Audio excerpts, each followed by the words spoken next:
Broadcasting from the Business RadioX studios in Atlanta, it's time for Executive Perspective. Executive Perspective is brought to you by Cressa, going beyond space to foster the best environment for every business. Now, here's your host, Danny Vandermeeten. Hello and welcome to Executive Perspective, a podcast series brought to you by Cressa, the world's largest company dedicated to representing occupiers of commercial real estate. At Cressa, we understand the value of business relationships, and that's why we decided to do this podcast series where we get to sit down with business leaders and ask them to share their perspectives. My name is Danny Vandermeeten. I'm the Senior Vice President here in the Atlanta office of Cressa and proud host of Executive Perspective. Today, I want to welcome Mr. Mike Gainor, Executive President at Carolina Handling. Thank you for having me. Appreciate it. Good to have you on the first day of spring, too. And it feels like it here, so it's nice. Yeah. A little cold snap fooled me a little bit this morning. That's right. Getting into the 30s was not what I expected the first day of spring to be like. But anyways, here we are. That's right. A little bit of background on you, Mike. Pre-Carolina Handling, proud graduate of Auburn University. War Eagle. Excited for the tournament this weekend. We're ready. We are ready. I hope. Just get past the first round. That's right. Funny enough, tail end of your Auburn career, you took a position with the athletic department for a little bit. I did. I worked in there with the athletic director and at the time the head football coach and got to experience the whole back end part of sports at Auburn. So it was a great experience. I didn't know what I was going to do with my life when I was coming out of Auburn, but I loved that I was able to check the box and experience that there. As a fan, that could go two different ways, but from what I know, it sounds like it went really well. Yeah, I'd say we're fully bought in even after that. So fully invested. That's right. So after graduating and after working at Auburn, you went to Penske for 5 years and you were in truck leasing. And after about 5 years at Penske, you went to a warehousing equipment company called Crown Equipment, where you were in sales for about 3 years. And then in 2010, you landed where we know where you're at now, at Carolina Handling, and you currently lead all sales and marketing efforts for the company. What more can you add to a little bit of your background if I didn't mention anything important, and what can you tell us about Carolina Handling, what Carolina Handling does and what you do at Carolina Handling? Sure, absolutely. Thank you for having me. Thrilled to be here to talk to you today. Yeah, so when I got out of school, I found myself more into the sales space. When I went to work at Penske, I started out in sales, got my toes in the water there with operations a little bit, starting to experience business to business, day-to-day actions, and eventually ended up at Carolina Handling in sales. I knew when I was in sales that I loved interacting with customers and solving problems. But at the end of the day, I was very passionate about creating teams, developing teams, hiring people. And when I got to Carolina Handling, I was given the opportunity to take over our sales organization in Atlanta and started learning things firsthand of how to be successful with the personnel side of things. And I've just been very passionate about that ever since. Carolina Handling, we started off as a small forklift company in Charlotte, North Carolina about 60 years ago. Over time, they grew into the South Carolina, Georgia, Alabama, and Florida panhandle markets. And about 10 years ago, we really started getting into the warehouse automation space as well. So it's been great to watch our company evolve from just a forklift provider and service company to the one-stop shop that we are today. Basically, we're an interior designer for warehouses. So anywhere you see a warehouse, we can sell everything that goes in there and be a one-stop shop for our customers. No, I like that description, an interior designer for warehousing space, because there's one thing I can appreciate in our business is that, gosh, these facilities, they have so many different types of functions, correct, just like what your customers ask you to do and helping them plan and plot for them. So when I think about those warehouses and industrial real estate over just the last 3 to 4 years. But then I think about when you probably first started Carolina Handling, it's been booming. Unbelievable. What's that been like for Carolina Handling to adapt to? It's been tough to keep up with, to be honest. And when I say booming too, I just mean just the sheer volume and square footage of space being delivered to this region of the country. Absolutely. So down here in the Southeast, between companies relocating from the Midwest and the Northeast down to the Southeast for land, for the labor that we have down here, it's been busy. Then when you add in what's going on with the ports in Savannah and Mobile and Charleston, the business just keeps coming in. So for a company like us, 3 years ago, we had 500 associates, and today we have 800 associates. So to have that kind of That was growth, just 3 years ago? 3 years ago. Wow. Coming out of COVID, business changed, and The demands continue to increase for us. So the challenge over the last 3 years, much less 10 years, is how do we find the quality associates that we can put out in the market from our sales force, engineers, service technicians, internal support. We, like probably a lot of people that are listening to this, trying to find good quality people that fit into what our culture is always the biggest struggle, because to your point, the amount of buildings that are going up down here is incredible. So just trying to keep up with that is certainly a challenge. Yeah. And how do you help your clients keep up with that? Because at the root of this, and at the root of what Carolina Handling does, you're talking about designing these spaces, these new spaces that are going up, these spaces that are expanding, and ramping up your own labor just to accommodate it. But what are some of the biggest challenges that your clients and customers face that you try to approach them with just an open-ended mindset of let's learn about the problem and then let's address the problem? What's very interesting in our field is that we interact with so many verticals of customers. Everybody has to have forklifts. Everybody needs conveyors. So whether it's automotive, grocery, e-commerce, we get to see it all. Each of those areas have their different issues that they're dealing with. I think labor, though, is the number one problem that everyone is having. Mm-hmm. How do we find enough good quality people to hire? And then how do we train them and retain them so that we can take care of their customers, moving product, receiving products? And our goal is to try to not help them find the people, to try to find ways to either get those folks up to speed quickly or automate some of their facilities where they can do more with less people. I think when you look across these different organizations, different space is an issue, whether they need to go higher or wider in buildings. Can they find the new construction locations that they need? But at the end of the day, I think it comes down to people more than anything else. Got it. So much like for Carolina Handling and your customers, labor has just continued to be a problem. In the space that we're talking about, and correct me if I'm wrong, we're talking about the materials handling space, specifically for the equipment that you guys sell and service. Correct. Got it.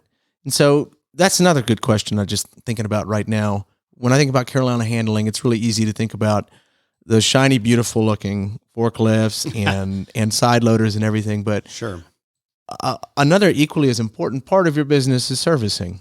What more can you tell us about the servicing part of your business? I think service is everything. Look, if you wanted to buy a forklift, you could go to 12 different companies and buy a forklift. If you wanted to buy rack or conveyor, you can go to 1 million different places and get that. To buy the actual piece of equipment. To buy the piece of equipment. Yeah. Now, I'm not underselling what we do. I think we have phenomenal people with wonderful engineers that can design your different applications in any way needed. However, it's what happens once it's installed. Who keeps your business up and running? So we have large customers that when their lines go down, it could be millions of dollars for every minute that line is down. And when you say lines, you're talking about their lines of equipment that they need for materials handling? Absolutely. So we have customers, whether it's in e-commerce or let's take auto manufacturing. So we work with a lot of auto manufacturers in the Southeast. If their conveyor lines go down for minutes, they can put a hard dollar to it and it's in the millions. So who can keep those up and running for them once those things are installed? How we got into this was probably about 10 or 15 years ago. We had some customers in Georgia here that had bought a large conveyor system, and they have maintenance folks on hand that could not get the conveyor up and running. The closest person to do that for them was in Indiana. So they were down for 3 days. Wow.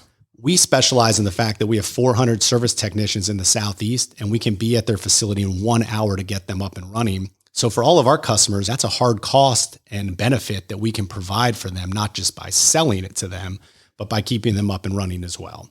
When we say the Southeast as being your region and your territory, what states specifically? Sure. So we cover North Carolina, South Carolina, Georgia, Alabama, and the Florida Panhandle. Got it. So we are the Raymond forklift provider for the Southeast, and our parent company is Toyota. So it all funnels up into Toyota Material Handling. I'm glad you brought that up. I was just going to mention that. What's it like having Toyota as a parent? It's great. You have the financial. And how long has that been in effect? Toyota took over the Raymond lines probably about 10 years ago.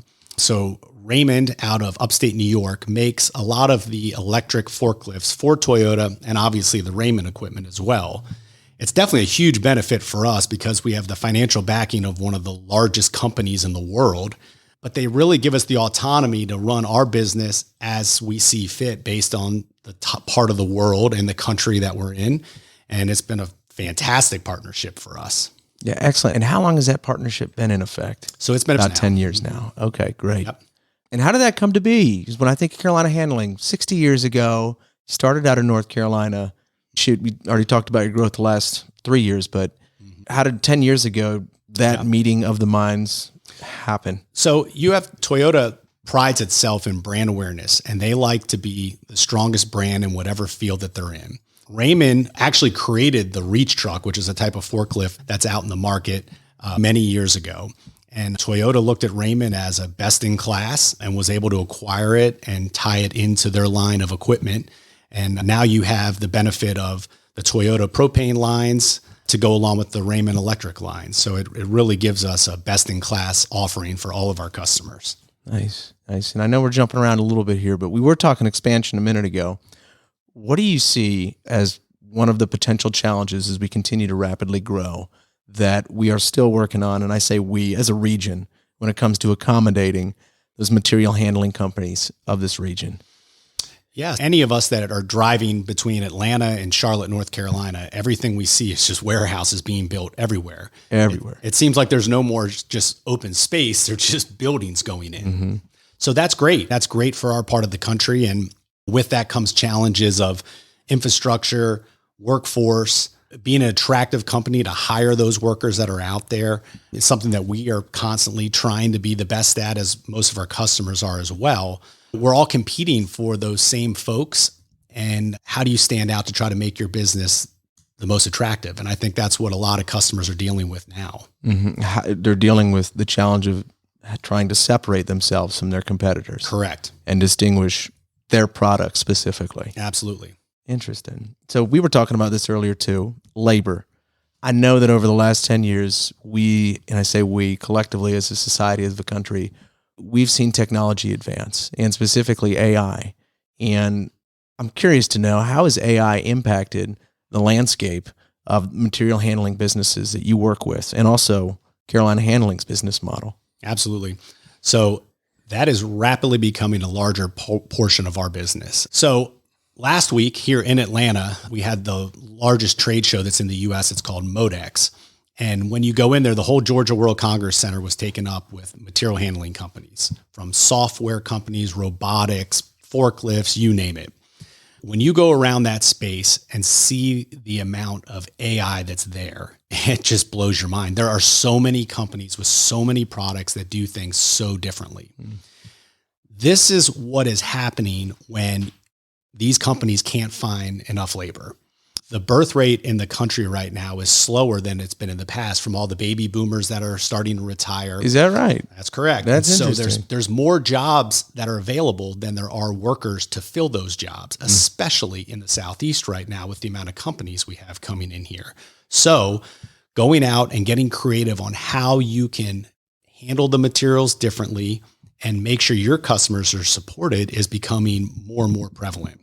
When you look at some of these creative ways that companies are going about this, the return on investment's there because, one, you can't find 2 or 3 shifts of folks to work. And even if you can, you're trying, one, to train them and then retain them when others are trying to offer higher wages to attract good people. So it is changing the landscape dramatically. And it's interesting the way you describe it, that in a lot of ways born out of necessity because of our shortage in labor. Yeah. From a service standpoint, how has the boom in AI impacted Carolina Handling and your approach to helping your customers? Yeah. So it has definitely been a change and a challenge for us. We'll have 400 technicians in the Southeast that are the best at what they do with keeping up with forklifts and other material handling equipment. They love to be the expert, and they come in and have you up and running in no time. And to introduce all these new products is a little scary, only because it's different. Right. So when you're trying to train 400 technicians on thousands of different products that are out there, it is a challenge. So we've really had to revamp how and where we train each of our service technicians so that they can stay up to date on this new technology as it comes out. So it has been a big challenge, but they have done a phenomenal job adapting to different types of products that they're going to be working on. Yeah, it sounds like changes work.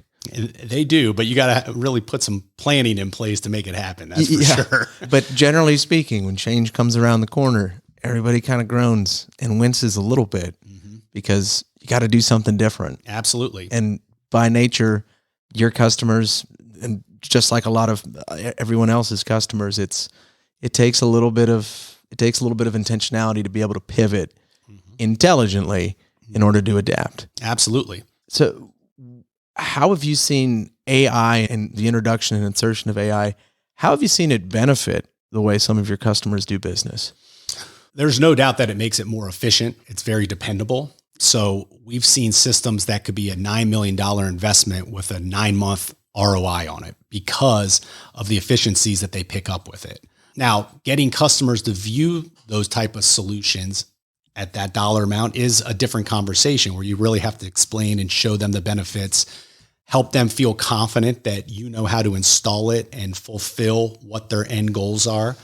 And it's been really neat to see some of the different solutions that are out there and ways that we can get customers to start looking at things differently, even if it's as simple as how they unload trailers when it comes into their facility, much less how they're picking products with robots. It's amazing what it's turned into. So it is a sight to see. It is. If you've ever had a chance to see it, it looks like something right out of the movies, right? From 30 years ago when they were predicting the future. And here we are. It's crazy. I go into a lot of facilities throughout the Southeast, and you'll go into a place that's 2 million square feet, and they'll have 6 people working in there with 4 forklifts, and the whole thing's automated. It's wow, man.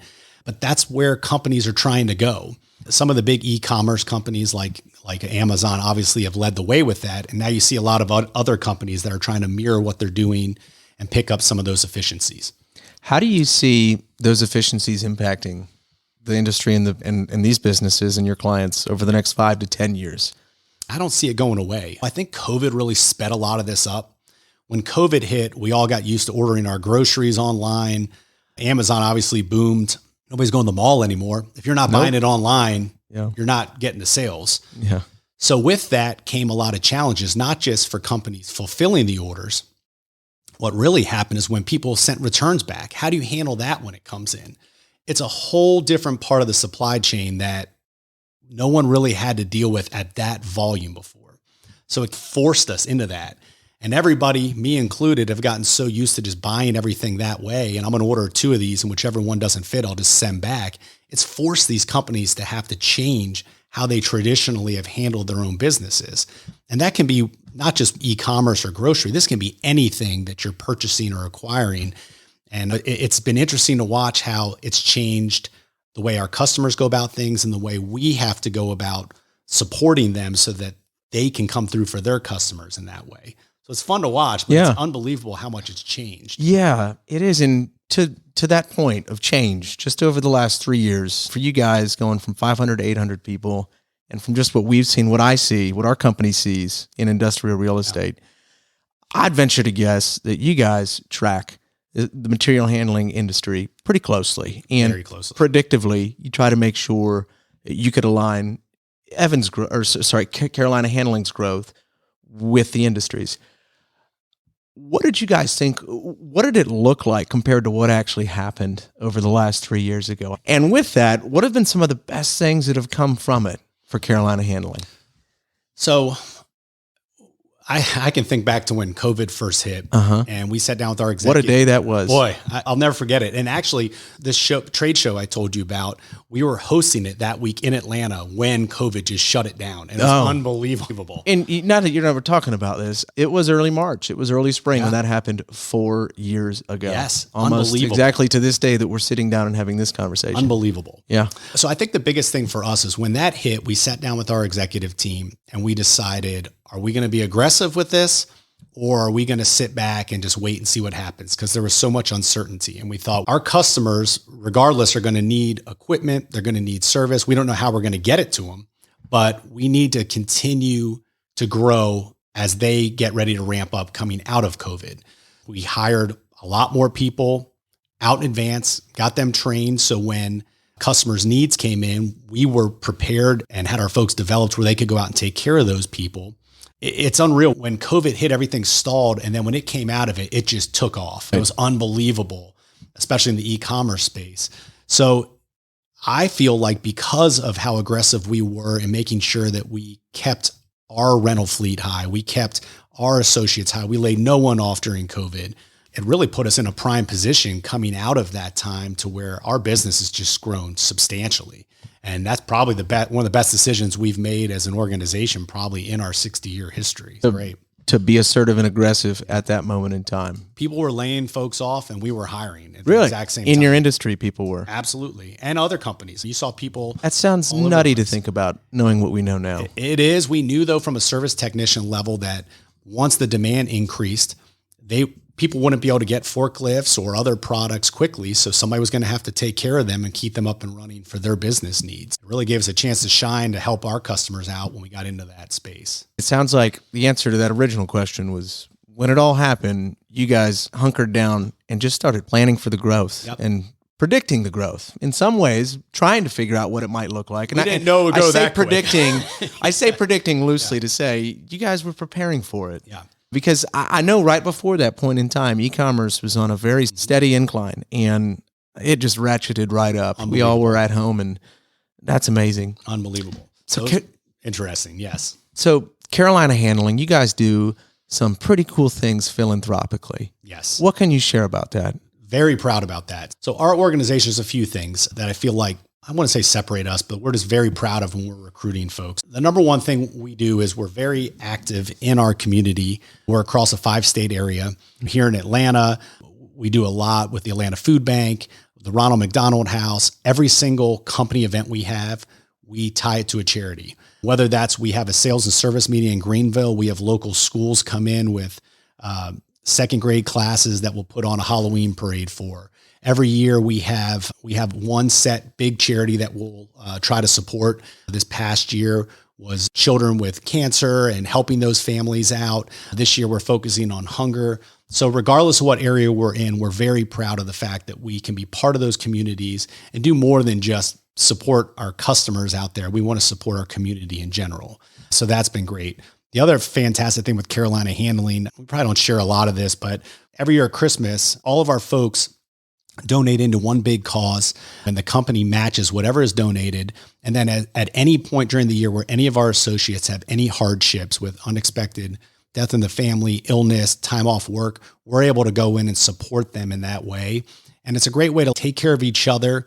And it's just the culture that's been at Carolina Handling that makes me stay there year over year. And business is business, but making it more about supporting each other and being part of a family, I think is really special. And we're very proud of that in each of our communities. Where does the spirit of that culture come from? Man, in Carolina? Man, it's been here. This company's been around for 60 years and I've been fortunate enough to be here for 15.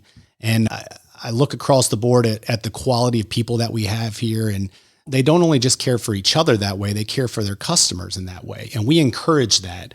We give the utmost autonomy for all of our associates to take care of their customers at any time. They don't have to ask permission to do the right thing for their customers. And I think that's special. There's no hierarchy of requests of what they can do. They're empowered to make those right decisions. That's been bred in over decades here. And the way that we're up to 800 people and we still operate like we're a 150 person company. We're just a lot bigger and across more territory now. So it's just a special place to be with that. That's awesome. Great to hear. It sounds like more than just being a business operating in a territory. When you do things like go out of your way to have special needs delivered and served in these specific areas where you guys operate. That's super cool. Absolutely. It's a great place. I just feel lucky to be part of it. The folks out there taking care of our customers every day, that's the hard job. They do a fantastic job, and I'm just lucky enough to be part of that organization and support them any way I can. Oh, that's awesome. So I love to end these recordings with just a couple of guest-focused questions. Okay. So wanted to ask, what makes, for you, at Carolina Handling and in life, what makes the best day for you? Interacting with our folks is the most important thing and the part I enjoy the most. Go out of our way to support our customers at the highest level, but I truly believe if we hire the best people and support them the right way, that they're always going to give the best customer service. My wife kind of jokes. She's like, what do you do every day? She's like, you're always happy, you enjoy it. I was like, I get to work with a lot of my friends and support them any way I can. And I think you live life once and you got to enjoy what you're doing. And I feel like I'm just fortunate and blessed to work with so many quality people that I get to enjoy that with. Positive social interaction makes a good day. It does. Not all, there's things that are tough you have to deal with, but when you surround yourself with folks that want to do what's right, it makes it a lot easier. Nice. So the last one, if you weren't doing what you're doing now, which you love to do, and I do. I love to hear how passionate you are about it, professionally, philanthropically, and personally.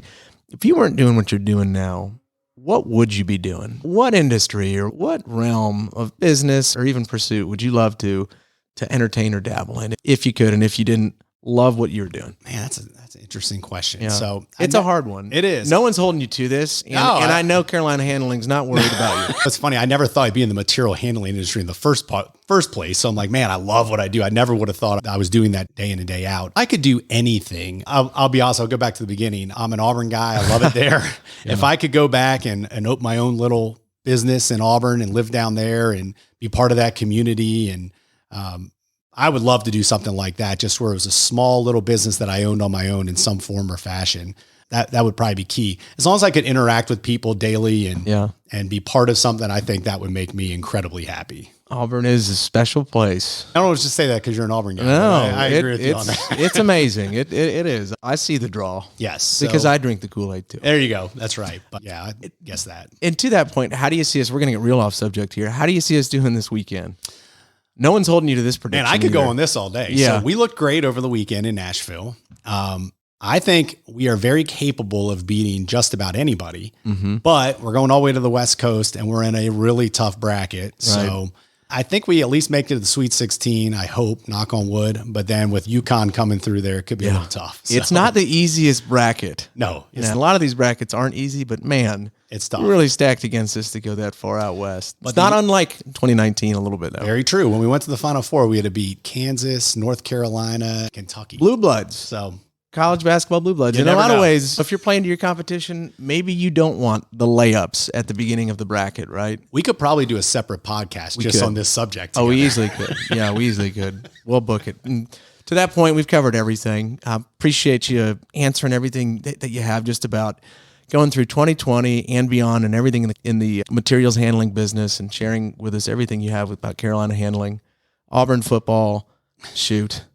We hit it all. Yep. Everything in between. Mike, thank you so much for coming on. Thanks, Danny. I appreciate it. Happy spring to you. And yeah, next time we'll just keep it strictly to Auburn. All right, perfect. Thank you. Thank you. Thank you for joining us on Executive Perspective. This show is brought to you by Cressa, the world's largest occupier-centric commercial real estate firm offering unbiased, conflict-free advice. For more information, go to cressa.com.